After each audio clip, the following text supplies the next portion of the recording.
Hi, everybody. My name's Ellie, and I work at Clean Water Services, where our job is to clean used water that people send down the drain from inside homes and businesses so that it can be reused again. And today we're going to follow the path of water from use inside through drains, the process of cleaning, and then back to the environment to get used again. The average American uses about 80 gallons of water every day. It's a lot of water. And when we turn our sink or our shower on, we have this really nice clean water that we can use in a bunch of different ways, ways that I'm sure you have all done today. One way that you may have used water today is by taking a shower, washing your hair and your body, using soap and shampoo. The water carries all of those things down the drain, and the water from our shower, we can agree, not as clean as when it started. Another way you may have used water today or even last week is by washing your clothes. In the laundry, we put our dirty clothes that have grass and dirt from playing outside. We use heavy duty soap and bleach to get those clothes clean. After the washing machine spins around and all of that water leaves, that water is carrying all of those things away, so not as clean as when it started out. Another thing you might have done is wash your dishes either in the sink or in the washing machine. So off of our dishes come little bits of food and grease. Again, more soap to get those dishes clean goes down the drain. So the water from the sink or the dishwasher, not as clean as when it started.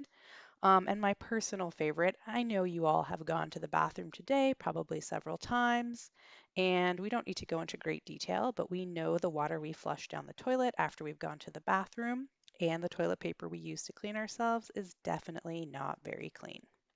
So after we use water inside and it goes down the drain, we often don't think about what happens next, and that's where we come in.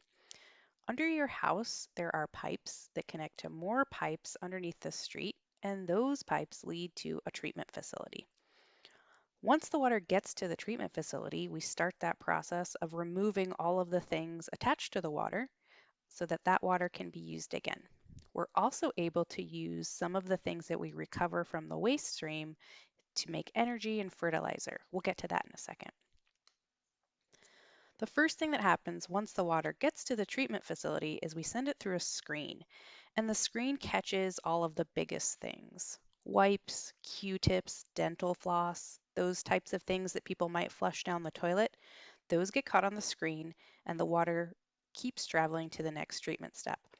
But we've got all this garbage now, this used dental floss and Q-tips and wipes. We have to send those to the landfill, the same place that your garbage goes. So it would be great if you have those things. Please don't flush them down the toilet. Just put it in the trash to start with. Next, the water flows to huge tanks called primary tanks. And here we use gravity to help us clean the water.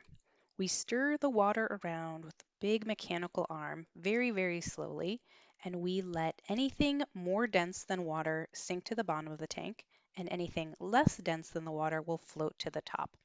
On the top of the water, we end up with grease and oil and soap. In the bottom of the tank, we have little pieces of food, very small rocks, and any human waste that's still in the water is going to sink down to the bottom. Before we move on to the next step with the water, I want to talk about what we do with the grease and oil and some of that human waste that we've removed from the water. Believe it or not, we can make something out of that waste.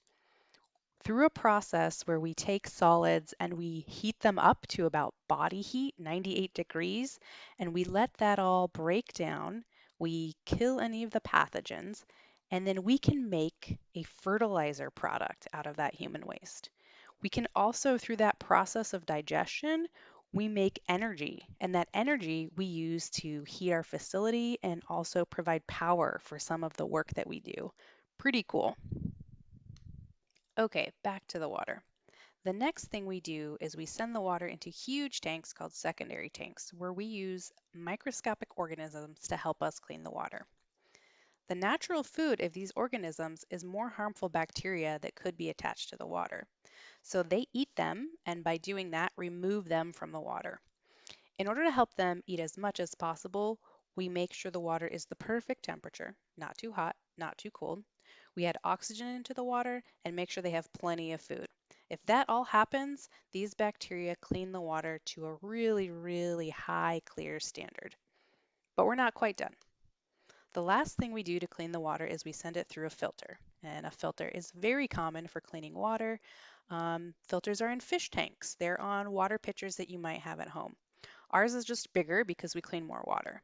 So our filter uses sand, very fine gravel, and a little bit of charcoal to remove any last really, really small particles that could be attached to the water.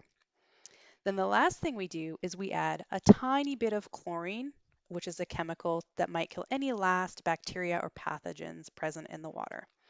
And then we also have to remove that chlorine. So we add it, we remove it, and then the water goes to its next destination, which is back to the environment. Most of the water that we clean goes to the Tualatin River, which is near to us, and there it becomes great habitat for the fish and wildlife that live in the river, and it also can be water for people to use further downstream.